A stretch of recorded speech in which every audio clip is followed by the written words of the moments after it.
Mimi ni mwalimu Emmanuel Mganga na nikukaribishe sana siku nyingine na muda mwingine tena ambao Mungu ametubarikia tuendelee kujifunza maneno ya uzima yaliyoandikwa katika kitabu hiki cha Ufunuo wa Yohana.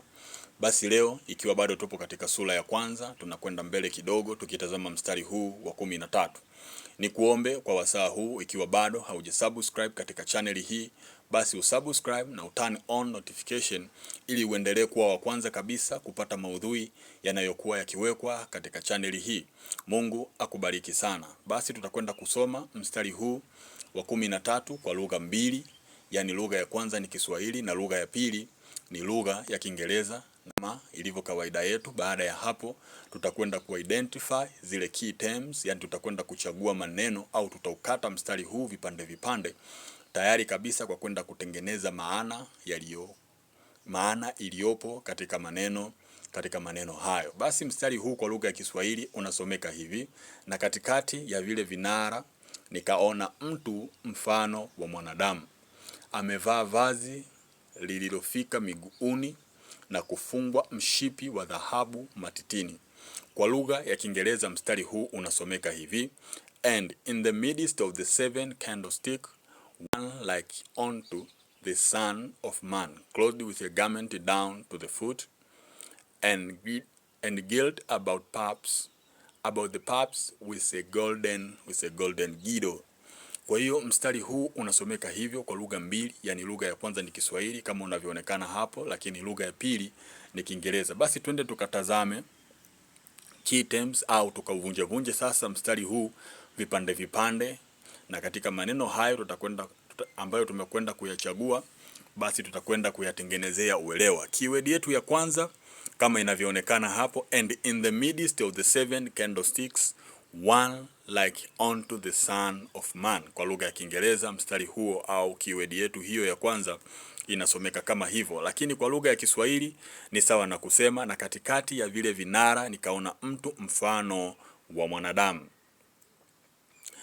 Okay, sasa tunakwenda kutengeneza uelewa juu ya keyword yetu hii ya kwanza. Anaposema na katikati ya vile vinara nikaona mtu mfano wa mwanadamu, vile vinara 7 vya dhahabu tayari tumekusha kuvitazama maana yake katika ule mstari wa 12. Ikiwa bado hujatazama video hiyo, ni kuombe kwa wasaa huu utazame kwanza video hiyo ili uweze kupata uelewa, na kisha tuje tuendelee hapa katika mstari huu wa 13.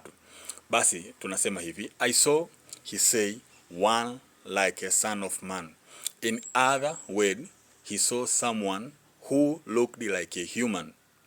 John looked at his glorious Lord, and the first thing that struck him was the humanness of Jesus. Kama tulivyokwisha kusema katika kitabu hiki cha Ufunuo wa Yohana, mwandishi huyu alikuwa akiandika kwa lugha ambayo hakuweza yeye mwenyewe kuitafasiri moja kwa moja ili kuwafikishia watu wake maneno yaliyo sahihi kabisa ili wao waweze kuelewa. Ndio maana tunaweza nikaona kama, I saw one like a son of man, nikaona kama mtu mfano wa mwanadamu. Kwa hiyo tunasemaje basi? In other words, he saw someone who looked human. Kwa hiyo Yohana alipotazama katikati ya vile vinara akaona mtu mfano wa mwanadamu. Kwa hiyo ni sawa na kusema the first thing that struck him was the humanness of Jesus. Kwa hiyo kitu cha kwanza ambacho kilimshangaza au kilimshtua Yohana ni kuona katikati ya vile vinara 7 mtu kama mwanadamu ambaye ni Yesu Kristo. It reminds us that Jesus didn't just take on flesh for here he walked on this earth. He is still a human being as he sits on the throne of heaven.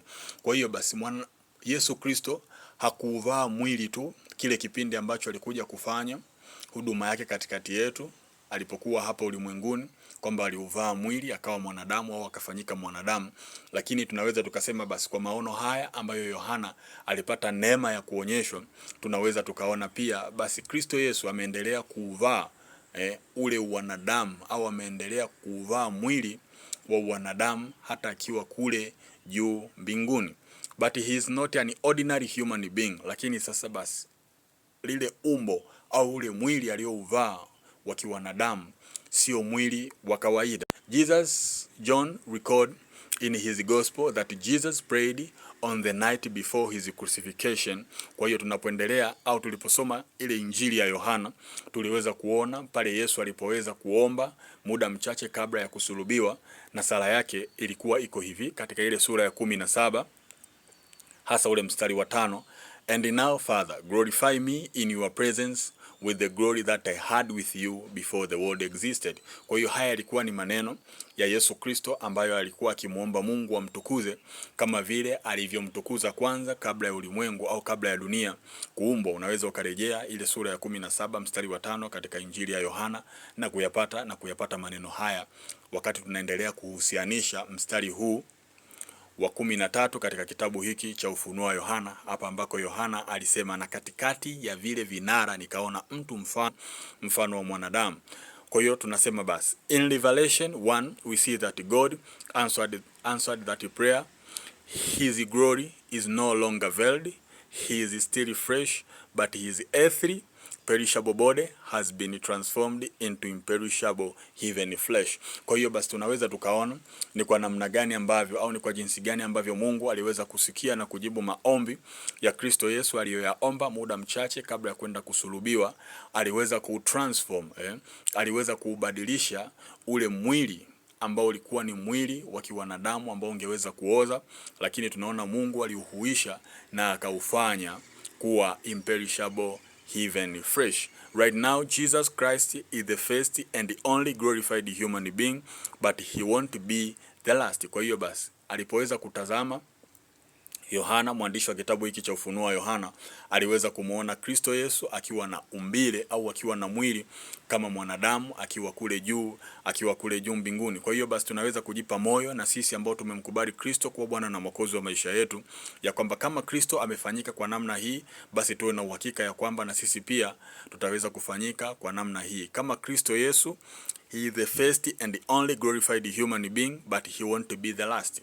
Kama yeye ameweza kufanyika kwa namna hii ya kuwa na mwili kule juu mbinguni, basi uwe na hakika ya kwamba na sisi pia, au yeye hatakuwa wa mwisho, na sisi pia tutafanyika kama yeye alivyoweza kufanyika. Au tunaweza tukatengeneza maana nyingine juu ya mstari huu au juu ya kitemu hii ya kwanza, na katikati ya vile vinara nikaona mtu mfano wa mwanadamu. Hapa tunasema Jesus gave John this revelation and he told him to write down, kwamba Kristo Yesu aliweza kumpa Yohana mafunuo hayo na akamwambia ayaandike, but he wanted us to see him as he is. Aliweza kumfunulia haya au aliweza kumwambia haya ayaandike akiwa na shauku au akiwa anatamani aweze pia kumuona hali alionayo kwa sasa kule juu mbinguni.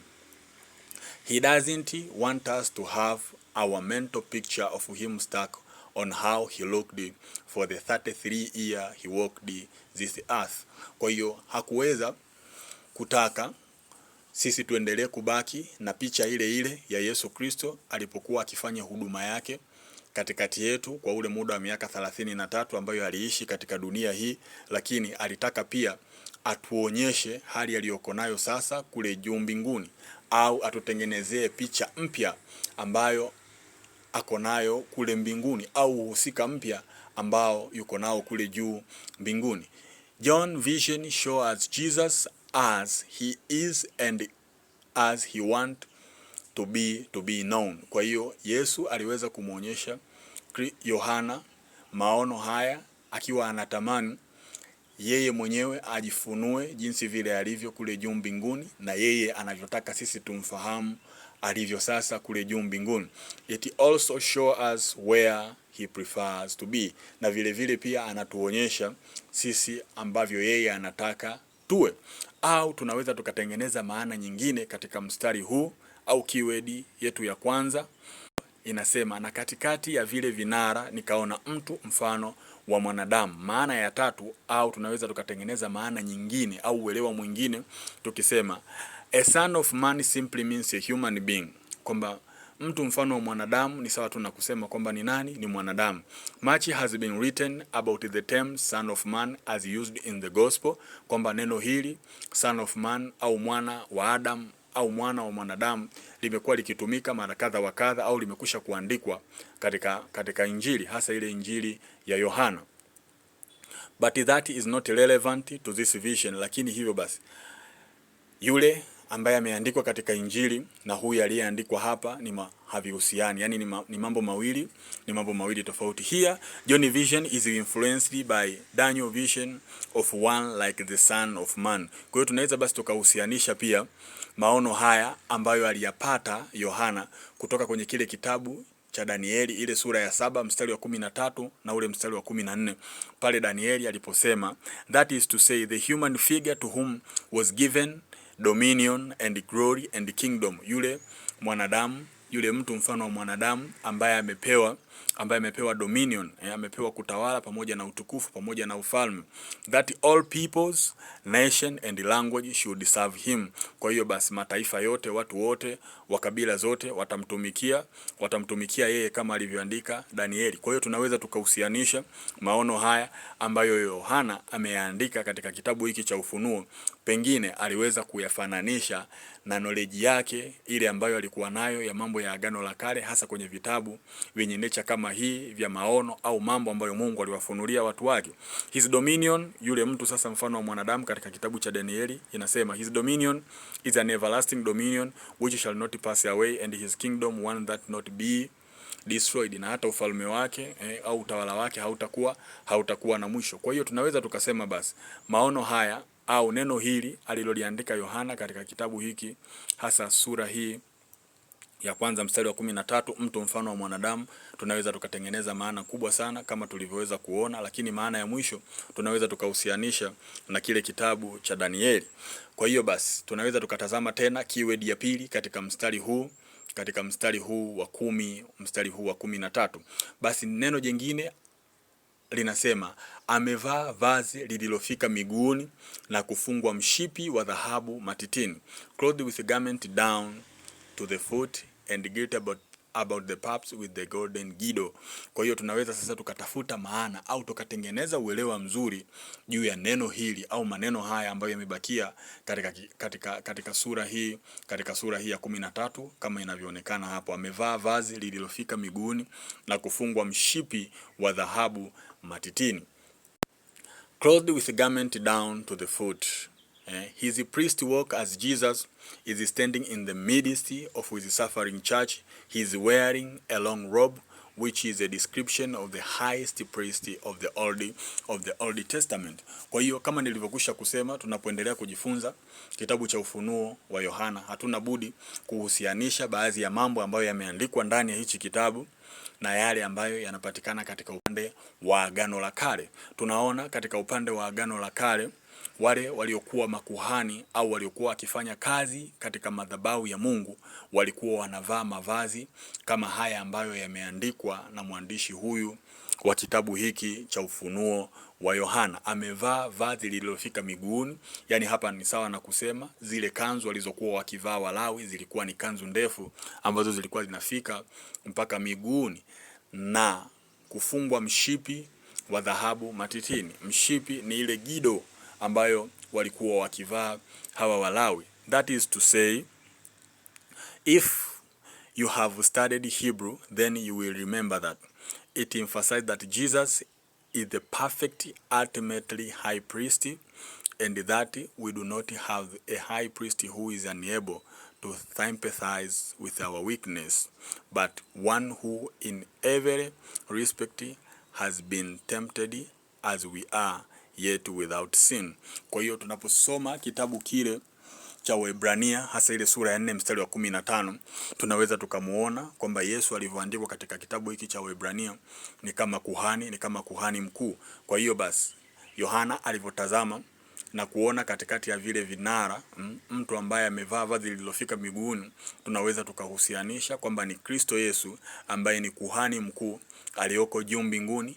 Bado anaendelea kufanya kazi kama kuhani, anaendelea kufanya kazi katika madhabahu ya Bwana kama kuhani, standing in the midst of his suffering church as our high priest, our mediator, representing us before Father, interceding for us, protecting us from any accusation that might damn us through once and for all sacrifice of himself. Kwamba kwa kujitoa kwake Yesu pale msalabani alijifanya yeye kuwa kafara, au alijifanya yeye kuwa dhabihu timilifu kabisa, ambayo ilitupa sasa sisi nafasi mbinguni ya kufanywa makuhani pamoja naye. Lakini yeye kama kuhani mkuu ameendelea kutuombea, ameendelea kutuwakilisha kule juu mbinguni. Hivyo basi tunaweza tukahusianisha yaliyoandikwa hapa na vile vinara au zile taa 7 za dhahabu ambazo ni kanisa.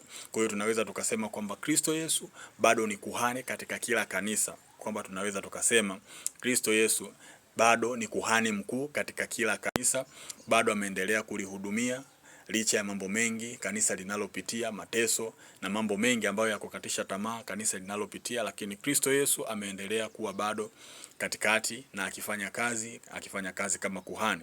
Tunaweza tukasema John write that Jesus had a golden sash around his chest, which is a description not only of the highest priest but a king. Kwa hiyo tunaweza tukahusianisha Yohana alichokiandika hapa katika mstari huu wa 13, sio kwamba tu Yesu amevaa hilo vazi na huo mshipi wa dhahabu kama priest, lakini pia mavazi ya namna hii yalikuwa yakivaliwa na wafalme. The people of John day need to see the authority of Jesus as king. Kwa hiyo watu walioandikiwa kitabu hiki cha Ufunuo kipindi kile Yohana alipokuwa akifanya utumishi au akifanya huduma, katika watu hao aliokuwa amewaandikia walikuwa wanatamani sana kumuhusianisha Kristo Yesu na mamlaka yake kama mfalme.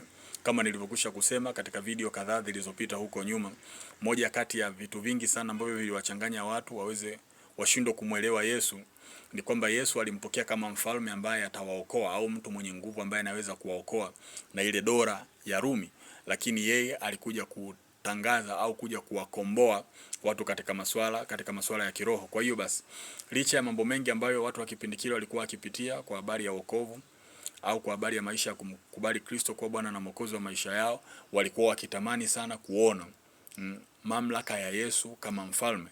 They were suffering under the government that criminalized their faith in Jesus. Kwa hiyo walikuwa wakipitia mateso katika utawala au katika dola ambayo ilikuwa inaona ni uhalifu mtu kumkiri au kumwamini Kristo. Kwa hiyo basi this vision of Jesus as king must have filled them with confidence to know that he, not the Roman government or any other power, is in charge of what is happening in this world. Kwa hiyo basi kwa kuhusianisha mstari huu na vazi lile alilokuwa amelivaa Yesu kwa mujibu wa maono ya Yohana, ni sawa na kusema basi maono haya yalikuwa pia yanamuonyesha Kristo Yesu akiwa kama kuhani, lakini lile vazi pia alilolivaa walikuwa wakivaa baadhi ya wafalme. Kwa hiyo watu waliokuwa wakipitia kwa kipindi hicho hasa mazingira magumu kutoka kwa utawala wa Warumi kwa kipindi hicho, yani ile dola ya Kirumi ilikuwa ikitawala. Kwa hiyo walitamani sana kumuona Kristo Yesu akiwa kama mfalme wao, akiwa kama mtu ambaye anayaendesha yale ambayo ameyakusudia katikati ya watu wake. Kwa hiyo licha ya mambo mengi waliokuwa yakipitia, lakini waliendelea kuwa na tumaini lao kwamba mambo haya yanatokea sio kwa sababu ya dola ya Kirumi, lakini ni kwa sababu ya yule mwenye nguvu ambaye ni Kristo Yesu ndio anaruhusu haya yaweze kutokea. Basi ni matumaini yangu umeweza kulifurahia na kulielewa somo hili la leo, ambalo bado tumeendelea kutengeneza uelewa mzuri na mpana sana juu ya kitabu hiki cha Ufunuo wa Yohana, tukitazama mstari kwa mstari na kujenga maana iliyo nzuri na maana iliyo bora ili tuweze kukulia wokovu. Mpaka muda na wasaa mwingine tena, mimi ni mwalimu Emmanuel Mganga.